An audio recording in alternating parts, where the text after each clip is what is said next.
Olá pessoal, tudo bem? Ronaldo Paiva aqui e hoje, dando continuidade ao estudo do Evangelho segundo o Espiritismo, capítulo 12, Amai os vossos inimigos. Hoje, como sugestão de leitura, itens 7 e 8. Se alguém vos bater na face direita, apresentai-lhe também a outra. Item 7. Aprendestes que foi dito, olho por olho e dente por dente.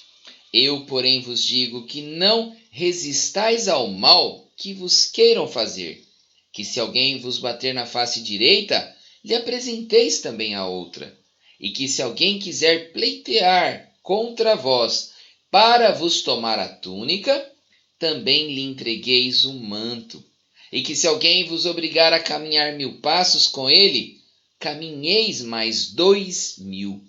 Daí, àquele que vos pedir, e não repilais aquele que vos queira tomar emprestado. São Mateus, capítulo 5, versículos 38 a 42. Item 8. Os preceitos do mundo sobre o que se convencionou chamar ponto de honra produzem essa suscetibilidade sombria, nascida do orgulho e da exaltação da personalidade, que leva o homem a retribuir uma injúria com outra injúria, uma ofensa com outra, o que é tido como justiça por aquele cujo senso moral não se acha acima do nível das paixões terrenas. Por isso é que a lei mosaica prescrevia olho por olho, dente por dente, de harmonia com a época em que Moisés vivia. Veio Cristo e disse: retribui o mal com o bem. E disse ainda: não resistais ao mal que vos queiram fazer. E se alguém vos bater numa face, apresentai-lhe a outra. Ao orgulhoso, esse ensino parecerá uma covardia, porquanto ele não compreende que haja mais coragem em suportar um insulto do que em tomar uma vingança, e não compreende por que sua visão não pode ultrapassar o presente. Dever-se-á, entretanto, tomar ao pé da letra aquele preceito? Tão pouco quanto o outro que manda se arranque o olho quando for causa de escândalo. Levado o ensino às suas últimas consequências, importaria ele em condenar toda a repressão, mesmo legal, e deixar livre o campo aos maus, isentando-os de todo e qualquer motivo de temor. Se lhes não pusesse um freio às agressões, bem depressa todos os bons seriam suas vítimas. O próprio instinto de conservação, que é uma lei da natureza, obsta a que alguém estenda o pescoço ao assassino. Enunciando, pois, aquela máxima, não pretendeu Jesus interdizer toda a defesa, mas condenar a vingança, dizendo que apresentemos a outra face àquele que nos haja batido numa.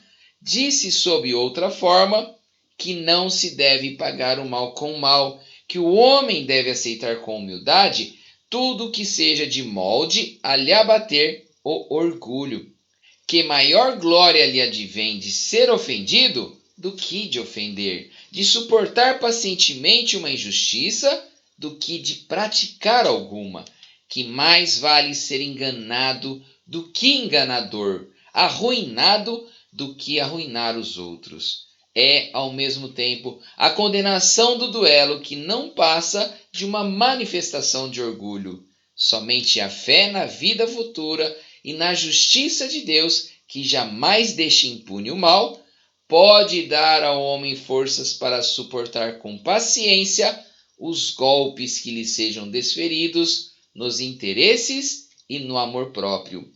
Daí vem o repetirmos incessantemente: lançai para diante o olhar, quanto mais vos elevardes pelo pensamento acima da vida material, tanto menos vos magoarão as coisas da terra. E assim, queridos irmãos em Cristo, fiquemos agora com os comentários da leitura do dia de hoje. Até mais, tchau, tchau. Bom dia a todos. Vamos para mais Evangelho segundo o Espiritismo. Vamos hoje falar do capítulo 12, Amai os vossos inimigos, itens 7 e 8. Se alguém vos bater na face direita, apresentai-lhe também a outra. Então, pessoal, não podemos tomar ao pé da letra esta fala, mas se alguém vos ferir na face direita, ofertai-lhe também a outra.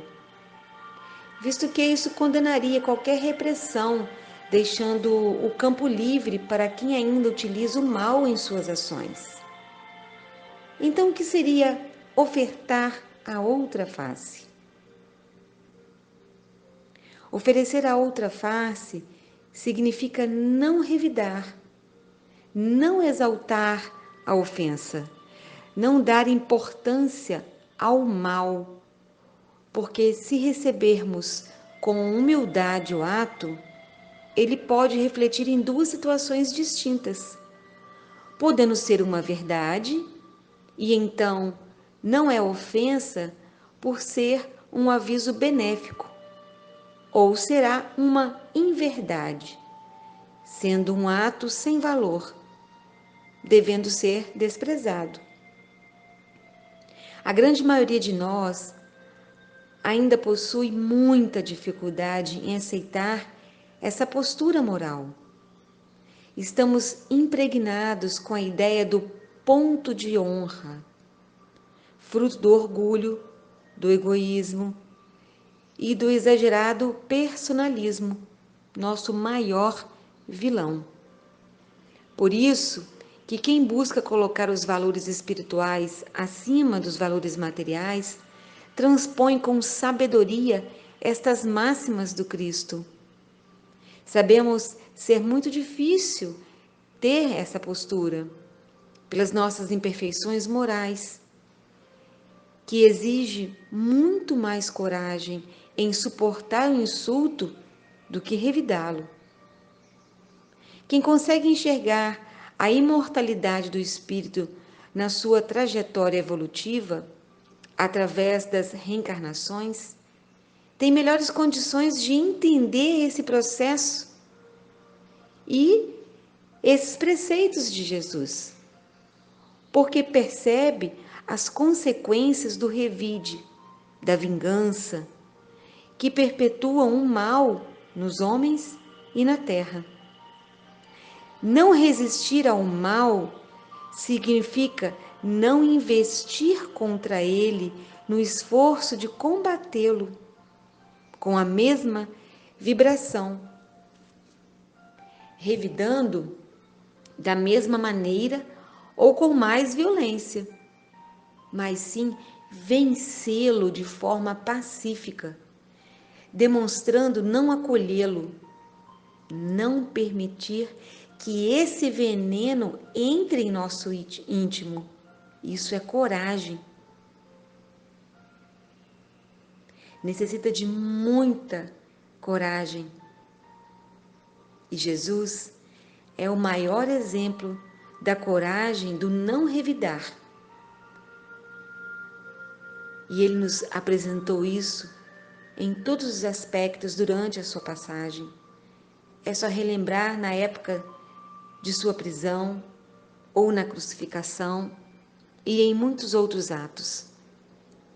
Porque Jesus não condenou a defesa, mas sim a vingança, que iguala ou rebaixa a condição espiritual da vítima e do agressor. Por isso, a fé na vida futura e na justiça de Deus, que jamais deixa o mal impune, é a única que nos pode dar a força de suportar pacientemente os atentados aos nossos interesses e ao nosso amor próprio. Devemos dizer incessantemente: voltemos os nossos olhos para o futuro. Quanto mais nos elevemos pelos pensamentos acima do material, menos seremos feridos pelas coisas da terra. Essa certeza faz com que os acontecimentos e situações desagradáveis ou de dores sejam entendidas como obstáculos a serem vencidos, oportunidades de práticas nos ensinos de Jesus. E ao invés de provocar desespero ou revolta, provoca um sentimento doces e suaves de humildade, de resignação, de libertação de imperfeições. E nos sentiremos mais próximos de Deus, da paz e da felicidade. E devemos ver as agressões de alguém como um desequilíbrio, que essa pessoa não está alinhada aos ensinos do Mestre. Talvez esta atitude infeliz foi iniciada por nossa parte, tanto agora no presente, como num passado mais próximo ou remoto. Daí é preciso que reflitamos sempre sobre a forma como temos nos relacionado com os ensinos de Jesus. Ele não nos convidou à conformação diante dos insultos, não, mas sim à serenidade de compreender a posição daquele que nos ofende, avaliando primeiramente se não oferecemos algum motivo para estarmos recebendo aquele tratamento. Em seguida, para avaliarmos o lugar que o nosso irmão se encontra e que talvez esteja passando por dores maiores do que as nossas. E essa compreensão depende da conscientização de que somos criaturas divinas, marcadas pela necessidade de progresso. Com isso, muitas vezes, esses golpes desferidos pelos nossos irmãos de jornada são sinalizadores da necessidade de mudança, ou nossa ou dele. Mas cabe a nós olharmos para as nossas imperfeições, para a nossa mudança interior, para que possamos reformular as nossas posturas e as nossas atitudes. Os nossos ajustes nessa caminhada evolutiva. Jesus aguarda a nossa contribuição para a construção do novo mundo. Sem utopias, mas sim com a certeza plena da lei do progresso e a consequente melhoria da nossa condição de vida física e espiritual. Então, meus irmãos e minhas irmãs, encerramos os comentários de hoje para que possamos reavaliar como estamos conduzindo com os nossos semelhantes. Que a paz de Jesus esteja conosco em mais um lindo e abençoado dia. Que assim seja.